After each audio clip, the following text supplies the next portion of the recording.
Rumah yang terlalu tenang. Rumah keluarga Wiradipa berdiri di ujung kompleks Lembah Jati, menghadap sebuah taman kecil yang jarang dikunjungi orang. Dari luar, rumah itu tampak bersih, rapi, bahkan menenangkan. Seolah tidak pernah ada teriakan, pertengkaran, atau rasa takut yang melintas di dalamnya. Namun detektif Ardan Maheswara, pria berusia 39 tahun dengan reputasi sebagai pembaca detail terbaik di unitnya, sudah tahu sejak turun dari mobil bahwa ada sesuatu yang tidak wajar. Keheningan rumah itu bukan keheningan biasa. Ia terasa seperti keheningan yang sengaja dirancang. Korban bernama Dimas Wiradipa, 44 tahun, pemilik perusahaan interior kecil yang dikenal ramah dan jarang memiliki konflik dengan siapapun. Ia ditemukan tewas di ruang tamu oleh adiknya, Laras Wiradipa, yang mengaku datang pagi itu untuk mengembalikan beberapa dokumen perusahaan. Saat masuk, ia mendapati pintu rumah tidak terkunci, hal yang menurutnya jarang terjadi. Kemudian ia melihat tubuh kakaknya tergeletak di lantai dengan posisi yang tegak. Tangan terlipat rapi di atas perut, mata tertutup sempurna seperti orang yang sedang disiapkan untuk pemakaman. Dari laporan awal, petugas medis menduga penyebab kematian adalah pukulan benda tumpul di bagian belakang kepala. Namun yang membuat Ardan berhenti di ambang pintu ruang tamu bukanlah luka itu, melainkan keteraturan yang tidak sesuai dengan reaksi alami seseorang yang terluka parah. Gelas di meja masih berdiri sempurna, karpet tidak bergeser, dan tidak ada jejak langkah panik ataupun tanda-tanda korban sempat berusaha menyelamatkan diri. Semuanya tampak seperti disusun, dirapikan, dipoles agar terlihat biasa. Ardan mulai mengamati ruangan lebih teliti. Rak buku di sisi kiri tampak terlalu bersih. Tidak ada debu yang menempel meski rumah itu diketahui jarang dikunjungi tamu. Beberapa bingkai foto tampak baru digeser. Terlihat dari bekas garis debu yang tertinggal di permukaan lemari. Bahkan posisi tubuh korban sendiri, terlalu simetris untuk kematian mendadak, menunjukkan bahwa seseorang mengatur adegan ini. Bukan hanya pembunuh yang ingin menghilangkan jejak, tetapi seseorang yang ingin menciptakan kesan tertentu. Yang membuat Ardan semakin curiga adalah aroma samar cairan pembersih yang tidak sesuai dengan jenis sabun yang biasanya digunakan di rumah tangga. Ini bukan aroma untuk mengepel lantai. Ini aroma yang biasanya digunakan untuk menghapus sidik jari. Semakin ia mencari pola, semakin tampak bahwa pembunuh tidak hanya berhati-hati, tetapi terlatih dan tenang. Ia memeriksa kamar-kamar lain. Kamar tidur utama rapi, terlalu rapi untuk ukuran laki-laki yang tinggal sendiri. Tidak ada pakaian yang tercecer, tidak ada jejak aktivitas pagi, seolah semua sudah diatur untuk menampilkan gambaran kehidupan yang terkontrol. Namun satu hal menarik perhatian Ardan, tirai jendela sedikit terangkat, meninggalkan celah kecil yang tampak tidak wajar. Ketika ia mendekat, ia melihat sudut kain yang kusut, berbeda dengan sisi lain yang terlipat sempurna. Ada seseorang yang mengintip keluar jendela sebelum atau sesudah kejadian ini. Dan celah itu mengarah tepat ke taman kecil di depan rumah, tempat siapapun bisa mengamati rumah tanpa terlihat. Ardan mencatat semua. Pola rapi tetapi terlalu rapi. Perubahan kecil yang tidak cocok dengan cerita Laras. Aroma pembersih. Bekas geser bingkai foto. Ketika Ardan kembali ke ruang tamu, ia berdiri lama di hadapan tubuh korban. Bukan karena terpukul, tetapi karena ia melihat satu hal yang kebanyakan orang lewatkan. Tangan kanan korban memiliki bekas merah tipis, seolah pernah menggenggam sesuatu dengan kuat sebelum ia mati. Tetapi benda itu menghilang dari tempat kejadian. Ardan tahu hanya satu jenis pembunuh yang akan membersihkan rumah sebersih itu namun lupa menghapus tanda kecil pada tubuh korban. Seseorang yang mengenal korban, dan mengenal rumah ini. Dan jika seseorang menghabiskan waktu lama merapikan tempat kejadian, itu berarti mereka tidak takut ketahuan. Atau lebih buruk lagi, mereka yakin kepolisian akan salah membaca adegan yang mereka ciptakan. Ardan menutup buku catatannya. Ia belum melihat pelaku, belum mendengar cerita lengkap dari para saksi, tetapi hatinya sudah menyimpulkan satu hal. Rumah ini tidak hanya menjadi tempat pembunuhan. Rumah ini telah diubah menjadi panggung yang menceritakan kebohongan. Dan kebohongan sebesar itu tidak mungkin dibuat tanpa motif yang kuat, dan hubungan yang sangat dekat dengan korban. Ardan menarik napas panjang. Kasus ini baru dimulai. Dan ia tahu, semakin rapi sesuatu, semakin banyak kebenaran yang berusaha disembunyikan. Jejak yang seharusnya tidak ada. Detektif Ardan Maheswara kembali ke halaman rumah keluarga Wiradipa setelah memeriksa seluruh ruangan. Pagi di Lembah Jati masih berkabut. namun udara mulai terasa hangat. Para petugas forensik sudah menurunkan peralatan mereka, sementara garis polisi membentang di sekeliling taman kecil. Sekilas, tempat itu tampak seperti area yang tenang, tetapi bagi Ardan, rumah itu telah berubah menjadi labirin yang penuh petunjuk samar. Dan ia harus menemukan celah pertama yang bisa membongkar kerapian palsu itu. Langkah pertamanya adalah memeriksa taman depan, tempat yang menurutnya menjadi titik penting. Celah pada tirai di kamar tidur utama mengarah persis ke sana. Jika pembunuh mengintip keluar, berarti ada sesuatu atau seseorang yang ia pastikan di luar rumah. Mungkin kendaraan, mungkin pengawas, atau mungkin sekadar mengecek apakah area aman. Rumput taman tampak terawat rapi, namun Ardan memperhatikan satu hal kecil. Ada jalur rumput yang sedikit lebih pendek, seolah tertekan oleh benda berat dalam waktu lama. Jalur itu memanjang dari sisi pagar menuju dahan pohon kecil yang tumbuh di dekat jendela kamar.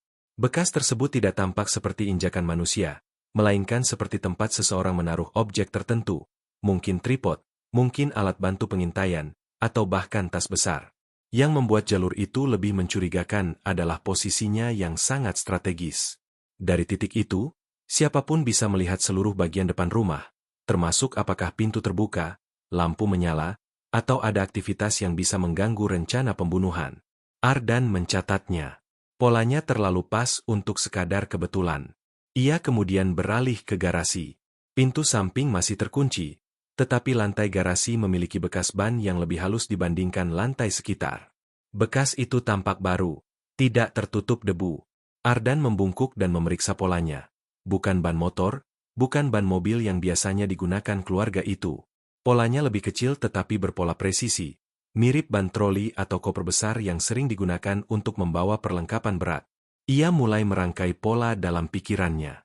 Seseorang datang membawa objek besar melalui halaman, menaruhnya di taman depan cukup lama, lalu masuk melalui pintu depan. Pintu itu tidak rusak, tidak ada tanda paksa.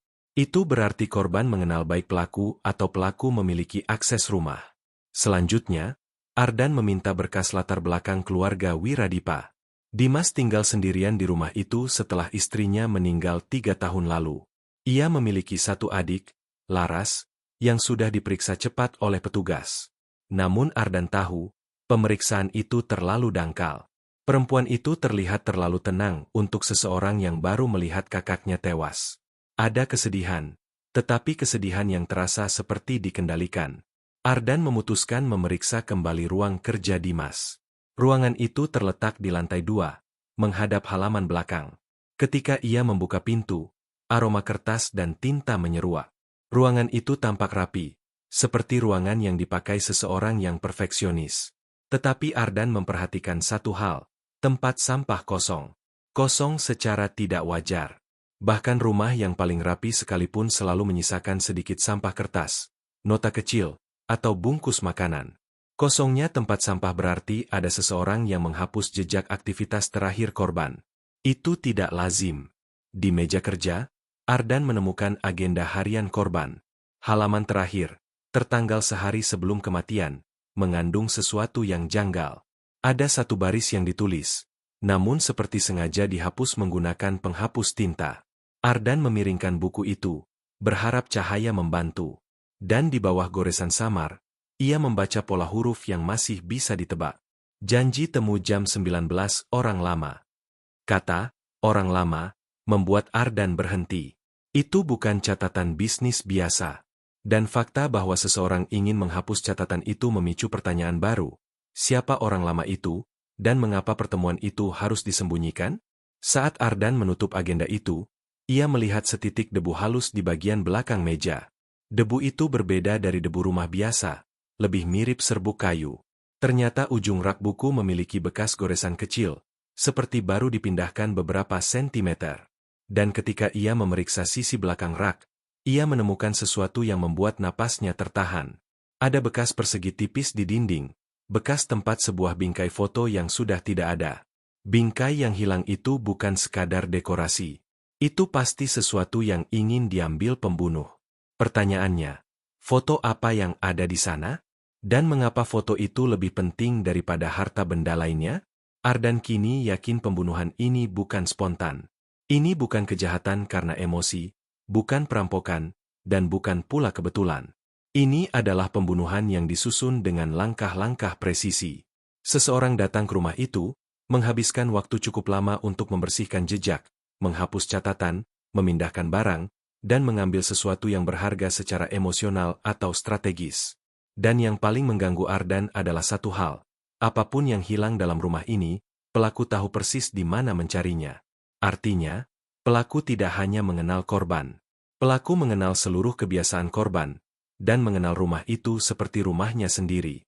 Di akhir pemeriksaan, Ardan berdiri di tengah ruang tamu, memandang tubuh Dimas yang kini sudah ditutup kain putih.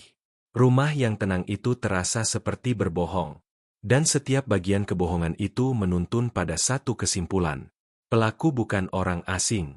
Pelaku adalah seseorang yang seharusnya ada di rumah ini, atau seseorang yang dulu pernah menjadi bagian penting di dalamnya. Ardan menatap lurus ke arah pintu keluar. Ini bukan kasus pembunuhan biasa. Ini baru permulaan. Foto yang menghilang dan nama yang tidak pernah disebut. Keesokan paginya, Detektif Ardan Maheswara kembali ke rumah keluarga Wiradipa.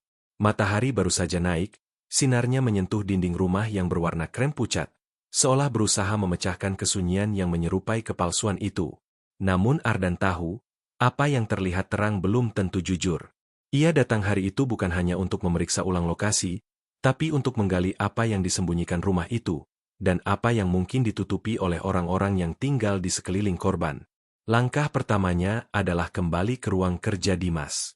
Rak buku yang bergeser, debu serbuk kayu, dan bekas persegi di dinding adalah petunjuk yang sangat menjanjikan. Seseorang sengaja mengambil foto yang tergantung di sana. Bukan laptop, bukan dokumen penting, tapi foto.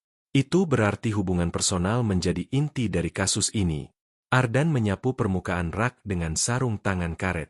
Di sela-sela buku, ia menemukan satu lembar kertas tipis yang terlipat dan terselip terlalu dalam, seakan terbawa saat rak itu digeser. Kertas itu sangat halus, seperti kertas foto yang terpotong. Sudutnya memiliki bekas goresan kecil, bekas lembaran yang pernah menempel pada bingkai. Ketika Ardan mengangkatnya ke cahaya, ia melihat bagian gambar yang sangat kecil tetapi cukup jelas untuk dikenali. Potongan pakaian berwarna biru tua, kain yang terlihat seperti seragam. Bukan seragam perusahaan, bukan seragam sekolah.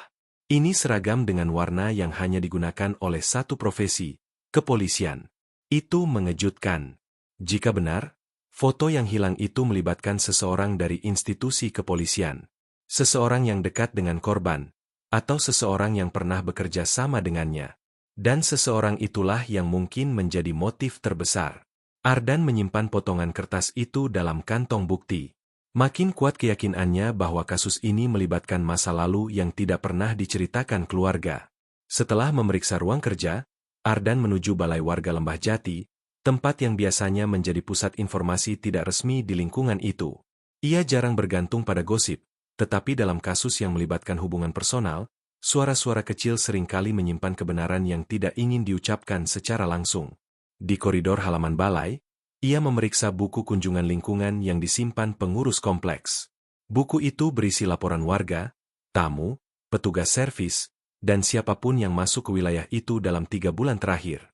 Ardan membalik halaman dengan sabar, mencari pola yang berbeda dari rutinitas biasa. Dan ia menemukannya. 3 minggu sebelum kejadian, ada satu tamu yang datang 2 kali pada malam hari, tetapi tidak menuliskan nama lengkap. Hanya tertulis inisial, AP. Tidak ada nomor rumah yang dikunjungi, tidak ada tujuan, hanya tanda tangan kecil yang tampak dipaksa sederhana. Yang membuatnya lebih mencurigakan adalah waktu kedatangannya, pukul 20.30 dan pukul 22.10, waktu yang tidak wajar bagi tamu biasa. Ardan mencoba mengaitkan inisial itu dengan penduduk sekitar. Tidak ada yang cocok. Tetapi di kepolisian, ia pernah mengenal satu nama, Aldo Prasetya, mantan anggota polisi yang mengundurkan diri 5 tahun lalu setelah terlibat masalah disiplin. Pria itu dikenal dekat dengan Dimas pada masa kuliah mereka. Hubungan mereka sempat dikabarkan memburuk, tetapi tidak pernah jelas alasannya. Jika inisial AP itu milik Aldo, maka kunjungan itu bukan kunjungan kebetulan. Dan jika foto yang hilang itu juga melibatkan seseorang berseragam polisi, maka hubungan Dimas dan Aldo mungkin menyimpan sesuatu yang lebih gelap dari sekadar pertemanan buruk. Ardan kemudian kembali memeriksa halaman rumah belakang. Di sisi kanan, ia menemukan bekas jejak sepatu yang sangat samar, hampir hilang tertutup embun. Jejak itu bukan dari sepatu korban, bukan pula dari sepatu adik korban. Solnya memiliki pola segitiga kecil, pola yang sudah tidak diproduksi lagi beberapa tahun terakhir. Pola sepatu yang hanya dikenal dipakai oleh personel lapangan kepolisian lama. Jejak itu mengarah ke pagar belakang, pagar yang jarang digunakan karena tingginya hampir 2 meter. Tetapi seseorang cukup nekat, atau cukup terlatih, untuk memanjatnya. Ardan menelusuri jalur itu sampai ke sisi luar pagar, tempat ia menemukan satu petunjuk lain, selembar kain kecil yang tersangkut pada ujung kawat. Kain itu halus, bahan sintetis, warna biru tua yang sama dengan potongan kertas foto yang ia temukan sebelumnya. Dada Ardan mengeras. Tidak mungkin kebetulan. Seseorang di tempat kejadian ini memiliki hubungan dengan kepolisian. Dan ia tahu apa artinya itu. Pelaku bukan hanya seseorang yang mengenal korban, tetapi seseorang yang tahu bagaimana menghilangkan jejak, merapikan lokasi, dan mengatur adegan agar terlihat seperti kematian biasa. Di titik ini, Ardan mulai menyusun gambaran awal. Pelaku masuk melalui pintu depan tanpa pemaksaan. Pelaku mengenal rumah, mengenal korban, dan memiliki waktu cukup lama. Pelaku membawa sesuatu yang besar, mungkin koper atau kotak. Pelaku mengambil foto yang sangat penting. Pelaku berusaha menghapus jejak namun meninggalkan salah satu bekas paling sulit dihapus, kaitan dengan masa lalu korban. Namun ada satu hal yang mengganggu Ardan sejak awal. Kenapa korban tidak melawan? Tidak ada tanda perlawanan, tidak ada benda terjatuh, tidak ada kerusakan kecil. Seolah korban percaya kepada pelakunya. Seolah ia membiarkan pelaku masuk tanpa rasa takut. Seolah ia tidak merasa terancam sampai detik terakhir. Dan itu berarti, hubungan korban dan pelaku jauh lebih dalam dari sekadar kenalan lama. Ardan kini cukup yakin. Foto yang hilang itu adalah kunci. Dan seseorang telah memastikan foto itu tidak akan pernah ditemukan. Namun seseorang telah meremehkan satu hal. Setiap detail yang ditata terlalu rapi, pada akhirnya justru menunjukkan celah yang paling penting. Saat matahari mulai condong ke barat, Ardan berdiri di depan rumah Wiradipa sekali lagi. Ia kini memiliki petunjuk yang lebih kuat, tetapi ia juga tahu bahwa langkah berikutnya akan membawa kasus ini memasuki wilayah yang lebih sensitif, melibatkan nama polisi lain. Dan dalam kasus seperti ini, musuh terbesarnya bukan hanya pelaku, tetapi jaringan orang-orang yang tidak ingin kebenaran terkuak. Kasus ini tidak lagi sekadar pembunuhan. Ini adalah perang kecil melawan seseorang yang percaya dirinya tidak akan pernah tersentuh hukum. Dan Ardan bersiap menghadapi itu. Bayangan masa lalu yang tidak pernah mati. Hari ketiga sejak pembunuhan Dimas Wiradipa, suasana di kota Lembah Jati mulai berubah dari penasaran menjadi gelisah. Rumor mulai beredar. Namun Ardan Maheswara tak peduli. Ia telah memutuskan fokusnya, menemukan siapa, AP, menemukan foto yang hilang, dan mengungkap hubungan masa lalu yang selama ini tidak disentuh siapapun. Karena semakin dalam ia menggali, semakin jelas bahwa pembunuhan ini bukan sekadar dendam spontan, melainkan sebuah konflik lama yang kembali dari kubur. Pagi itu, Ardan berada di kantor catatan kependudukan lingkungan. Ia meminta daftar penduduk yang pernah tinggal di komplek Wiradipa lebih dari 10 tahun lalu. Data itu jarang diperiksa, sehingga perlu waktu bagi petugas mengeluarkannya. Ketika daftar itu ia terima, satu nama membuatnya berhenti, Aldo Prasetya. Nama itu tercatat sebagai penghuni rumah nomor 11, rumah yang berada tepat 2 rumah dari kediaman Dimas. Aldo tinggal di sana selama 4 tahun sebelum pindah mendadak tanpa alasan jelas. Waktu perpindahan itu berdekatan dengan satu peristiwa yang disebutkan samar dalam catatan lama, insiden kebakaran kecil yang terjadi di salah satu garasi rumah warga. Tidak ada korban. Namun pemilik rumah itu, yang belakangan diketahui adalah Dimas, mengalami kerugian kecil. Tidak pernah ada yang menghubungkan keduanya. Namun catatan itu berdiri sebagai jejak kecil yang tak pernah dibahas. Ardan semakin yakin bahwa masa lalu antara Dimas dan Aldo bukan sekadar pertemanan yang retak, melainkan sesuatu yang lebih rumit. Jika benar begitu, pembunuhan ini bukan sekadar tindakan agresi, tetapi penyelesaian masalah yang tertunda. Setelah mendapat data itu, Ardan kembali ke rumah Dimas. Ada satu tempat yang belum ia periksa dengan detail. Ruang bawah tanah yang terhubung melalui pintu kecil di ujung koridor dapur. Rumah-rumah lama di komplek itu biasanya memiliki ruang kecil untuk penyimpanan barang musim hujan, jarang digunakan, sering terlupakan. Ketika Ardan menyalakan lampu ruang bawah tanah itu, cahaya menerangi ruangan sempit berdebu. Rak-rak tua berjajar, berisi barang-barang yang tampaknya tidak tersentuh bertahun-tahun. Koper tua, buku-buku rusak, kotak perkakas, dan beberapa perabotan lama. Namun ada satu kotak yang berbeda dari semuanya. Kotak itu berwarna hitam kusam, baru, ukurannya sedang, dan posisinya terlalu rapi dibandingkan barang-barang lainnya. Ardan menariknya keluar. Di dalamnya terdapat tumpukan dokumen, arsip perusahaan kecil Dimas, dan sebuah map bersegel berwarna merah. Map itu menampilkan satu kalimat pendek yang membuat dada Ardan terasa berat. Laporan investigasi internal, tahun 2017. Itu berarti hanya satu hal. Korban pernah melaporkan sesuatu ke pihak berwajib, sesuatu yang sifatnya cukup serius hingga dibuatkan laporan internal. Ardan membuka map itu. Di dalamnya terdapat beberapa lembar kertas yang sudah menguning. Ia membaca perlahan. Pelanggaran prosedur oleh anggota aktif kepolisian bernama Aldo Prasetya. Penyalahgunaan wewenang. Indikasi pemerasan terhadap warga lokal. Kesaksian diberikan oleh Dimas Wiradipa.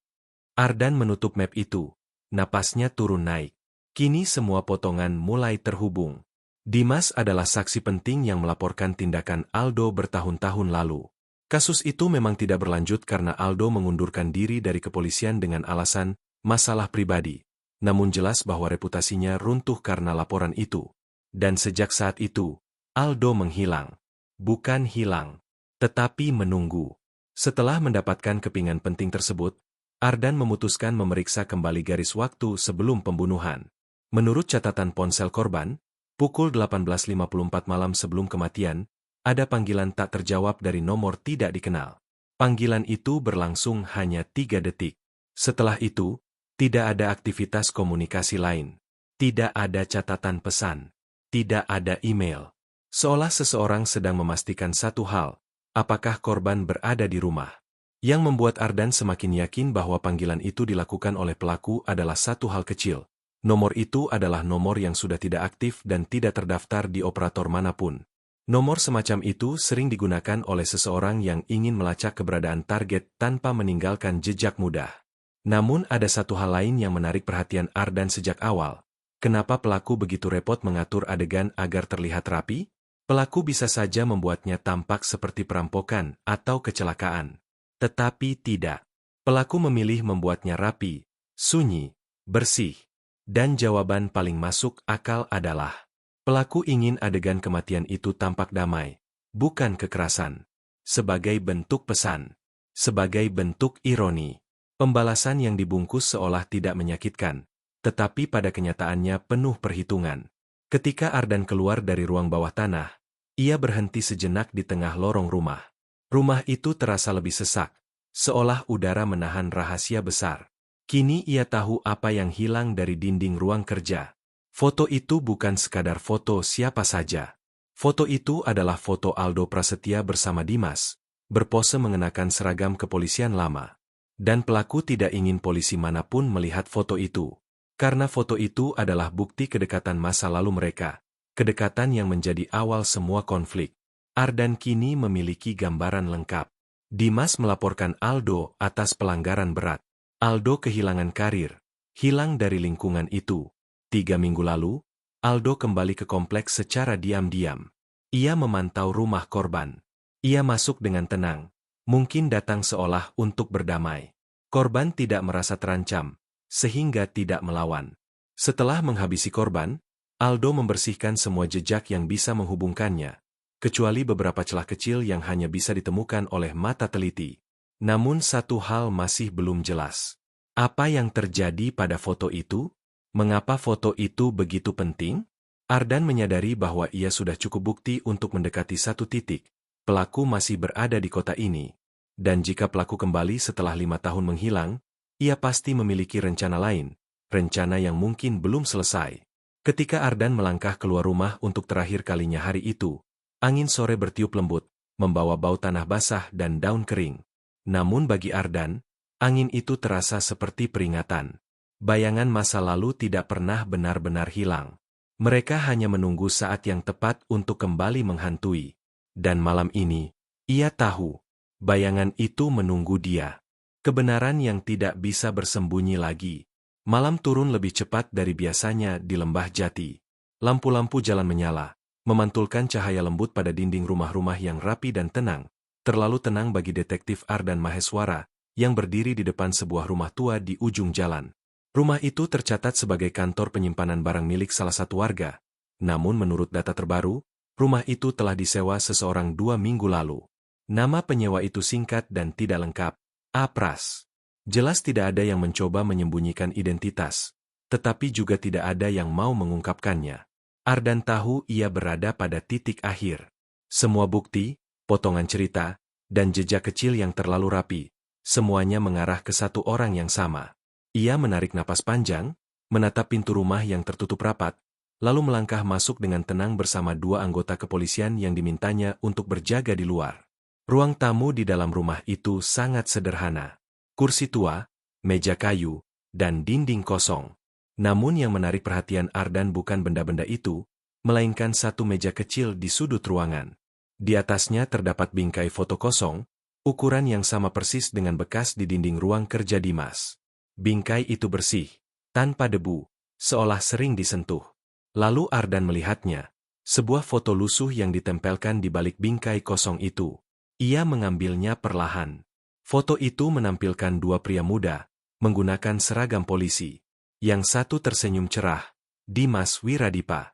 Yang satu lagi, berdiri sedikit kaku dengan sorot mata tajam, Aldo Prasetya. Mereka terlihat dekat, lebih dari rekan kerja. Mungkin seperti saudara. Namun pada bagian bawah foto, ada coretan tinta tipis. Seseorang telah menggores nama Dimas hingga hampir hilang. Ardan mengerti. Foto ini adalah sesuatu yang Aldo tidak ingin hilang, tetapi juga tidak ingin orang lain melihat. Sebuah kenangan yang ia simpan bukan karena cinta, tetapi karena dendam yang telah mengeras bertahun-tahun. Saat Ardan meletakkan foto itu kembali, ia mendengar suara langkah pelan dari belakang. Berat, terukur, dan tanpa upaya untuk sembunyi. Seolah orang itu tahu kedatangannya tidak bisa lagi dihindari.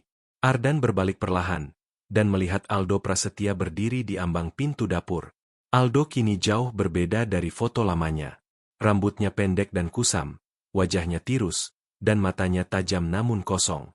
Bukan kemarahan yang tampak di sana, melainkan kepasrahan seseorang yang hidup bertahun-tahun dalam kebencian yang ia pelihara sendiri. Tidak ada dialog yang panjang. Aldo hanya menatap Ardan, seakan menilai apakah penyelidikan ini berakhir di sini atau harus ia perpanjang dengan cara yang lebih gelap. Namun Ardan tidak mundur. Ia mengangkat map merah berisi laporan investigasi internal, bukti yang menghubungkan semuanya. Reaksi kecil terlihat di wajah Aldo. Gerakan sangat halus, namun cukup untuk menunjukkan bahwa inilah yang ia takutkan. Kebenaran masa lalu muncul ke permukaan. Ardan melangkah 1 langkah ke depan. Tidak ada kata-kata, namun ada sesuatu dalam sorot matanya yang mengatakan bahwa pencarian ini tidak sia-sia, bahwa semua yang terjadi akhirnya membawa pada satu titik, keadilan untuk korban. Aldo akhirnya merendahkan bahunya. Ia duduk perlahan di kursi ruang tamu, menatap lantai dengan tatapan kosong. Dan untuk pertama kalinya, rasa lelah itu tampak di wajahnya. Lelah karena bersembunyi. Lelah karena menyusun rencana balas dendam yang terlalu halus, terlalu rapi, hingga menghapus bagian dirinya sendiri. Ardan melihat sekilas tangan Aldo yang bergetar. Bukan karena ketakutan, tetapi karena penyesalan yang telat. Setetes penjelasan akhirnya keluar dalam bentuk kalimat pendek yang lirih, cukup untuk memberi konteks, tanpa menjadi dialog panjang. Dia meruntuhkan hidupku, sebelum aku sempat memperbaikinya. Ardan memahami maksudnya. Bertahun-tahun lalu, laporan korban memang membuat Aldo kehilangan posisinya sebagai polisi. Namun Ardan juga tahu, Aldo dipecat bukan semata karena laporan itu. Ia memang melakukan pelanggaran. Dimas hanya menyampaikan fakta. Namun Aldo memilih menyalahkan orang lain daripada melihat kesalahannya sendiri. Itu adalah api kecil yang tumbuh menjadi badai. Aldo tidak melawan saat borgol dipasang di pergelangan tangannya. Seolah ia telah menyiapkan dirinya untuk akhir seperti ini. Namun sebelum dibawa keluar, ia melakukan sesuatu yang mengejutkan. Ia menunjuk lemari kecil di dekat jendela. Ardan membuka lemari itu dan menemukan satu benda terakhir. Map tipis berisi foto asli yang hilang dari rumah Dimas. Foto yang memperlihatkan kedekatan mereka sebagai sahabat lama. Foto yang seharusnya melambangkan persaudaraan, namun berubah menjadi simbol kebencian.